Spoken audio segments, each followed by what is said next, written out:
बिस्मिल्लाहिर्रहमानिर्रहीम। अस्सलाम वालेकुम नाज़रीन, मैं अहमद फ़वाद हूँ और आप मेरा यूट्यूब चैनल देख रहे हैं। अहम ख़बरों, तजज़िये और तबसरे के साथ आज की व्लॉग में आपकी खिदमत में हाजिर हुआ हूँ। नाज़रीन, 3 इंपॉर्टेंट ख़बरें हैं जो आपके साथ मैंने शेयर करनी है। सबसे पहली और बड़ी ख़बर जो है वो सुप्रीम कोर्ट ऑफ पाकिस्तान से चीफ़ जस्टिस कादी फ़ाइज़ ईसा और जस्टिस अतर मिनल्ला के हवाले से है। मामला कहाँ से गड़बड़ हुआ, जो एक तकसीम नज़र आ रही है सुप्रीम कोर्ट ऑफ पाकिस्तान में, और जस्टिस अतर मिनल्ला जिनके हवाले से ये ख्याल किया जाता था कि वो काजी ग्रुप के हैं, लेकिन अचानक से उनको बेंचेस में उनको ना बिठाना अहम नोयत के मुकदमात में, और ना सिर्फ अतर मिनल्ला साहब को बल्कि जो दीगर दूसरी तरफ जो बंदयाल ग्रुप तस्वुर किया जाता है उन जजेस को भी उन बेंचेस में शामिल ना करना। तो मामला अतर मिनल्ला जो हैं जस्टिस, उनके साथ कहाँ से ख़राबी पेश आई, कुछ तफसीलात आपके साथ शेयर करूँगा। इमरान खान साहब के हवाले से भी अहम ख़बर है। बल्ले का जो निशान है उनसे क्यों छीना जा रहा है, आज की समात का कुछ अहवाल आपके सामने रखूँगा। कुछ ऑब्जर्वेशंस हैं। बज़ाहिर तो जो अकबर एस बाबर हैं उनकी इंट्रा पार्टी इंतखाबात मुस्तरद करने की इस्तदा जो थी, कलअदम करार देने की जो इस्तदा थी, वो तो इलेक्शन कमीशन ने मुस्तरद की, लेकिन कुछ ऑब्जर्वेशन आपको साथ में शेयर करूँगा कि आखिर अब होने क्या जा रहा है। बैरिस्टर गौहर क्या नाअहल होने जा रहे हैं, और दूसरा जो है वो बल्ले का जो निशान है वो क्यों ज़रूरी है कि इमरान खान साहब उस निशान के ऊपर ना लड़ें। चाहे इमरान खान साहब को इजाज़त भी दे दी जाए, वो इलेक्शन ज़रूर लड़ें, लेकिन बल्ले का निशान नहीं होना चाहिए। इस पर भी बड़ी अहम डिटेल्स और एक्सक्लूसिव डिटेल्स हैं, वो आपके साथ में शेयर करूँगा। सबसे पहले नाज़रीन जो आगाज़ है वो मैं करूँगा राजा आमिर अब्बास। ये जो हैं वो वकील हैं और काफ़ी ज़्यादा सीनियर हैं। अक्सर जो है वो टीवी चैनल्स पर भी आप इनको मुख्तलिफ देखते होंगे। इन्होंने बड़ी ये एक ट्वीट की है और इस ट्वीट ने हलचल मचा कर रख दी है। लिखते हैं जी कि बहुत बड़ी साजिश, अगर पाकिस्तान तहरीक इंसाफ को बतौर एक पार्टी इलेक्शन में हिस्सा ना लेने दिया गया तो कौमी असम्बली की 70 मुख्तलिफ रिजर्व सीटों पर PTI इलेक्शन नहीं लड़ सकेगी और इन 70 सीटों से महरूम कर दी जाएगी और PTI की खवातीन मखसूस नशिस्तों पर असम्बली में नहीं आ पाएंगी।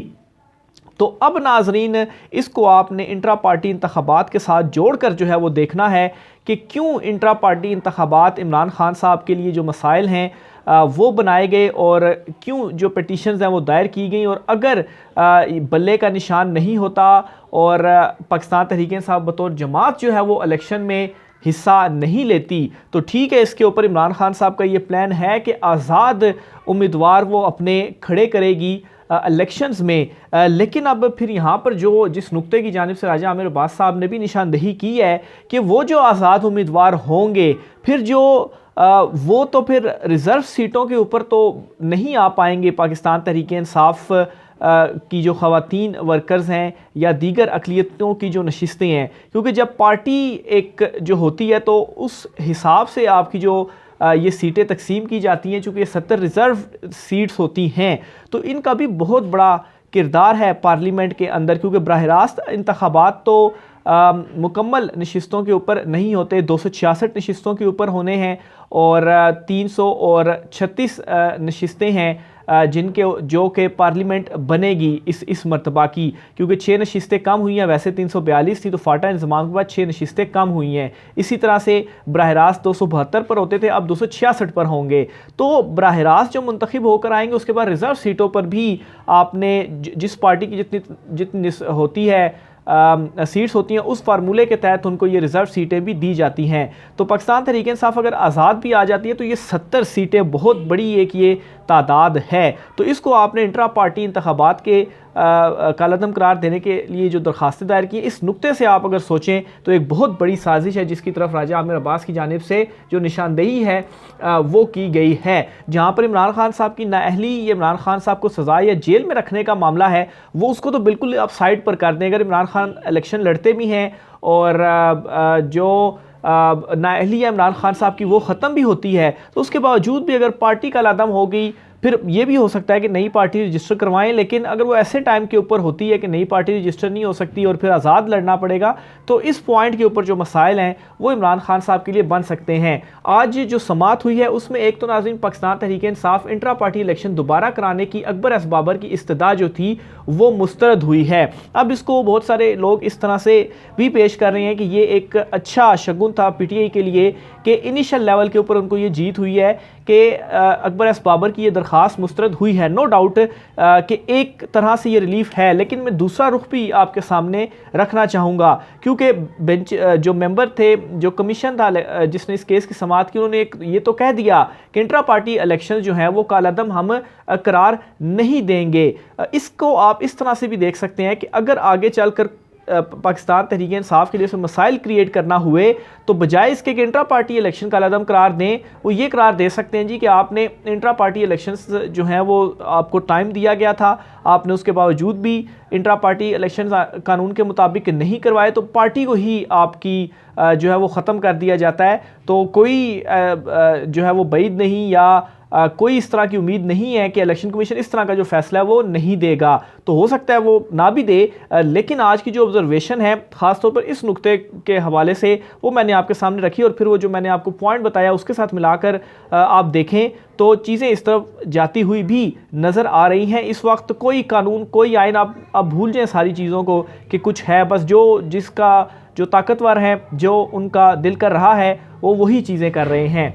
अच्छा, आज की केस की समाअत का अहवाल भी जो है वो मैं आपके सामने रखता हूँ जी, कि अकबर एस बाबर के वकील ने कहा जी कि इलेक्शन कमीशन ने हिदायत की थी कि 20 दिन में इलेक्शन करवाए जाएं। इलेक्शन कमीशन के आर्डर के बाद 2 दिन के अंदर इलेक्शन करा दिया गया, जिसके लिए ना कोई वोटर लिस्ट बनी, ना कागजात नामजदगी, ना स्क्रूटनी और फाइनल लिस्ट लगाने के मराहिल हुए, बल्कि बंद कमरे में एक शख्स को चेयरमैन बना दिया गया। तो ये उन्होंने मौक़िफ़ इसमें अपनाया। इस मौक़िफ़ की बुनियाद पर भी इलेक्शन कमीशन इस तरह का जो फैसला है वो दे सकता है। अच्छा, फिर उसके बाद जी मेंबर कमीशन ने केपी ने ये इस्तफसार किया कि आप किस हैसियत से इलेक्शन लड़ रहे थे, मेंबरशिप ख़त्म नहीं हो चुकी, जिस पर वकील ने बताया कि मेंबरशिप ख़त्म नहीं हुई। इस हवाले से इस्लामाबाद हाई कोर्ट का फैसला भी मौजूद है।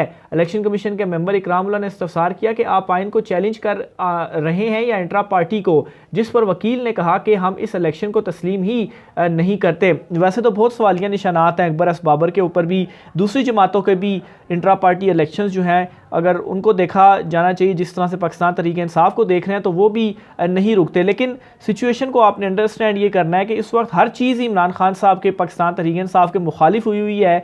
हर फैसले, हर जो आप इस्लामाबाद हाई कोर्ट में जो हाल है वो देख लें, तोशाखाना केस में क्या हुआ वो बेस्ट एग्जाम्पल है मौजूदा सिस्टम के हवाले से। तो इसलिए इन चीज़ों को इग्नोर जो है वो नहीं किया जा सकता। तो बहरहाल इस पर मज़ीद ये जो समाअत है वो आगे भी चलती रही, वो भी मुस्तरद की गई। अच्छा, आगे चलते हुए चीफ इलेक्शन कमिश्नर ने इस्तफसार किया कि आपने नामजदगी फार्म हासिल करने के लिए क्या कोशिश की, जिस पर अकबर एस बाबर ने बताया कि वकील ने बताया कि हम मरकज़ी दफ्तर गए, वीडियो सबूत भी जमा हमने कराए हैं। चीफ इलेक्शन कमिश्नर ने वीडियो सबूत दिखाने का कहा, जिस पर अकबर एस बाबर की जानिब से वीडियो चलाई गई। फिर इसके अलावा जी कलअदम करार देने की जो दरख्वास्त है इसे काबिल समाअत करार दे दिया गया, यानी कि फ़र्स्ट इसमें यही होता है। और पाकिस्तान तहरीक इंसाफ को नोटिस जारी करते हुए 12 दिसंबर को उनसे जो जवाब है वो तलब कर लिया है। अब इनिशियल जो समाअत थी इसमें तो ज़ाहिर सी बात है अकबर एस बाबर की जो दरख्वास्त थी और उसको एंटरटेन किया गया। अब पीटीआई को नोटिस जारी किया कि वो 12 तारीख को आकर इन सवालों के जो जवाब है वो दे। तो अब वो किस तरह से अपना क्या मौक़िफ़ इख्तियार करते हैं वो बहुत इसके अंदर जो मामला है वो इम्पॉर्टेंट होगा। फिर इसी तरह से अगर इलेक्शन कमीशन जो है वो इसको कालादम करार देने की अभी तो उन्होंने इस्तदा मुस्तरद कर दी है, लेकिन इसकी बुनियाद पर पार्टी को ही उड़ा देती है तो फिर ज़ाहिर सी बात है बैरिस्टर गौहर भी बतौर चेयरमैन फिर नाअहल ही हो जाएंगे कि इलेक्शन ही नहीं सही करवाए, कुछ भी इस तरह का जो फैसला है वो आ सकता है। बहरहाल ये एक मामला है जो इमरान खान साहब को आगे फेस करना पड़ सकता है। बहरहाल अभी तक हमने ये चीज़ देखी है कि इमरान खान साहब ने तमाम चीज़ों के लिए एक एडवांस प्लान बनाया हुआ था, यानी कि अगर पार्टी उनकी ख़त्म की जाती है तो इमरान खान साहब ने आज़ाद उम्मीदवार खड़े करने थे, उनको उन्होंने सपोर्ट करना था। लेकिन ये जो रिज़र्व सीटों वाला मामला है इसके ऊपर क्या हल निकालते हैं इमरान खान साहब, या अगली पेशी के ऊपर उनके जो जो वकील हैं इस केस में वो क्या दलाइल देते हैं वो बहुत ज़्यादा इसमें इंपॉर्टेंट होंगे। दूसरी तरफ नाज़रीन, इमरान खान साहब ने लाहौर हाई कोर्ट में अपनी 5 साल नाअहली और इलेक्शन कमीशन का जो वो फैसला था उसको जो चैलेंज किया हुआ था, इसमें भी पेशरफ्त सामने आई है।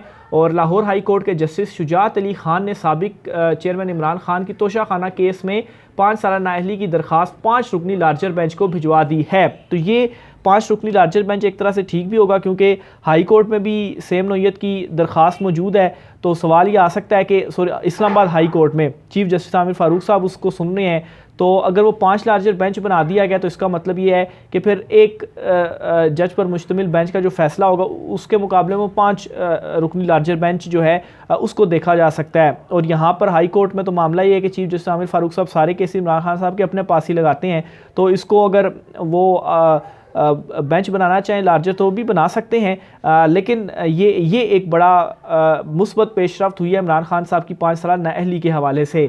अच्छा, इस पर जी बैरिस्टर अली ज़फ़र जो है वो पेश हुए और मेन इसमें यही था कि 5 रुकनी लार्जर बेंच जो है वो इसमें बना दिया गया और इससे ये जो दरख्वास्त है वो दे दी गई है। इसी तरह से इंट्रा पार्टी इलेक्शन दोबारा करवाने का जो इलेक्शन कमीशन ऑफ पाकिस्तान का फ़ैसला था उसे भी चैलेंज किया है और इसमें भी आज पेशरफ्त सामने आई है जी कि पीटीआई के इंट्रा पार्टी इलेक्शन दोबारा कराने के हुक्म के खिलाफ दरख्वास्त पर समाअत जस्टिस शुजात अली खान ने चैम्बर में पाकिस्तान तहरीक इंसाफ की दरख्वास्त पर समाअत की अदालत ने दरख्वास्त 5 रुकनी लार्जर बेंच को भिजवा दी। दरख्वास्त गुजार की जानिब बैरिस्टर अली ज़फ़र पेश हुए। गुज़श्ता बरस 10 जून को कानून और आइन के मुताबिक इंट्रा पार्टी इलेक्शन हमने करवाए। इलेक्शन कमीशन ने 20 दिन के अंदर दोबारा इंट्रा पार्टी इलेक्शन कराने का गैर कानूनी हुक्म दिया, ये मौक़िफ़ अपनाया गया। इलेक्शन कमीशन का हुक्म गैर कानूनी और आइन के मुनाफी है। Lahore high court election commission का दोबारा इंट्रा पार्टी इलेक्शन कराने का हुक्म कालादम करार दे। अदालत 10 जून 2022 को कराए गए इंट्रा पार्टी इलेक्शन को दुरुस्त करार दे। तो ये इमरान खान साहब की जो लाहौर हाई कोर्ट में इस दरख्वास्त के ऊपर भी बड़ी जो पेशरफ्त है वो सामने आई है। अगर लाहौर हाई कोर्ट दुरुस्त करार दे देती है तो फिर इलेक्शन कमीशन का फैसला भी उड़ जाएगा और उसके बाद ये जो अकबर एस बाबर की दरख्वास्त आई है कि अभी वाले इलेक्शंस को भी उड़ा दिया जाए तो वो भी सारा ख़त्म हो जाएगा। तो लाहौर हाई कोर्ट के ऊपर अब नज़रें हैं। इस्लामाबाद हाई कोर्ट से रुजू नहीं किया, ऑलरेडी अदम एतमाद कर चुके हैं इमरान खान साहब और सबको मालूम है कि वहाँ पर इमरान खान साहब क्यों नहीं अब जा रहे। तो लाहौर हाई कोर्ट से एक उम्मीद है, एक तो 5 साल नाअहली ख़त्म होने की भी और दूसरे नंबर पर जो इंट्रा पार्टी इलेक्शन है इसका फ़ैसला इलेक्शन कमीशन का ख़त्म करना। और अगर वो ख़त्म कर देते हैं तो फिर उसके बाद ये बाद वाले जो इलेक्शंस हैं वो भी कलअदम हो जाएंगे और इमरान खान साहब जो हैं वो वापस बहाल हो जाएंगे पाकिस्तान तहरीक इंसाफ के चेयरमैन के तौर पर। तो ये हाई कोर्ट में अब ये 5 रुकनी लार्जर बेंच के पास दोनों दरख्वास्तें इमरान खान साहब की चली गई हैं। तो ये 5 रुकनी लार्जर बेंच अब क्या फ़ैसला करता है ये बहुत ही ज़्यादा इंपॉर्टेंट होगा। फिर इसी तरह से चीफ जस्टिस कादी फ़ाइज़ ईसा और जस्टिस अतर मिनल्लाह के दरमियान जो मामलात हैं इस पर वसीम मलिक साहब में इन्होंने ज़बरदस्त तहरीर लिखी है, आपके सामने मैं रखता हूँ।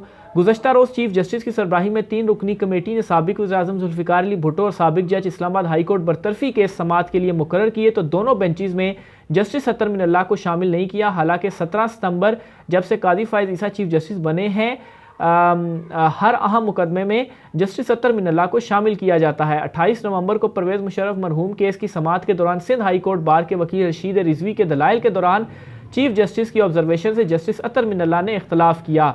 हुआ कुछ यूँ कि दौरान समाअत चीफ जस्टिस परवेज़ मुशर्रफ मरहूम के 3 नवंबर 2007 के इमरजेंसी के नफाज के इक़दाम पर सख्त ऑब्जर्वेशन दे रहे थे तो जस्टिस अतर मिनल्लाह ने कहा।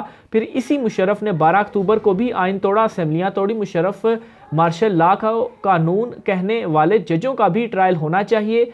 कार्रवाई सिर्फ 3 नवंबर के इक़दाम पर क्यों की गई? 3 नवंबर को सिर्फ जजों पर हमला होने पर कार्रवाई होगी तो फेयर ट्रायल का सवाल उठेगा। क्या जजों पर हमला असेंबलियाँ तोड़ने, आइन मुअत्तल करने से ज़्यादा संगीन मामला था? रशीद रिजवी साहब, हमें सच बोलना चाहिए। जस्टिस अतर मिनल्लाह की इन ऑब्जर्वेशन का चीफ जस्टिस ने फिर जवाब दिया कि जो माजी में हो चुका इसमें ख़त्म नहीं कर सकता। क्या साउथ अफ्रीका में सबको सज़ा ही दी गई थी? हमें अगर कौम बनना है तो माजी को देकर मुस्तकबिल को ठीक करना है। सज़ा और जज़ा ऊपर भी जाएगी। जस्टिस अतर मिनल्लाह ने चीफ जस्टिस की इन ऑब्जर्वेशन के जवाब में कहा, तारीख फिर ये है कि जब कोई मजबूत होता है इसके खिलाफ कोई नहीं बोलता, जब ताकतवर कमज़ोर पड़ जाता है इसके बाद आसमा जलानी वाला फैसला भी आ जाता है। समाअत के दौरान जब लाहौर हाई कोर्ट फैसले के खिलाफ अपील पर हामिद खान ने दलाइल शुरू किए तो एक मरतबा फिर चीफ जस्टिस और जस्टिस कादी फैज़ ईसा की ऑब्जर्वेशन में जो इख्तलाफ था वो सामने आया। तो यहाँ से माफ़ कीजिएगा, जो इब्तदा है वो हुई, जिसके बाद हमने देखा कि दो इंपॉर्टेंट मुकदमों में जो लार्जर बेंच बना इसमें जस्टिस अतर मिनल्लाह जो हैं वो शामिल नहीं हैं। तो उस वक्त भी, बल्कि 2 रोज़ कबल मैंने वीलॉग किया था, जो लोग नाजरीन मुझे रेगुलर सुनते हैं उनको मालूम होगा कि मैंने ये जो ऑब्जर्वेशन थी अपनी वो आपके साथ शेयर की थी और इस चीज़ को हाईलाइट किया था। और फिर उसके बाद कल ही ये मामला खुल कर भी सामने आ गया कि असल में दोनों के दरमियान जो इख्तलाफ है वो क्या है। तो बहरहाल ये सुप्रीम कोर्ट ऑफ पाकिस्तान से लेटेस्ट जो अपडेट्स हैं, लेटेस्ट खबर है। राय का सार कीजिएगा। आज की व्लॉग से इतना ही, मुझे इजाज़त दीजिए। अल्लाह हाफ़िज़।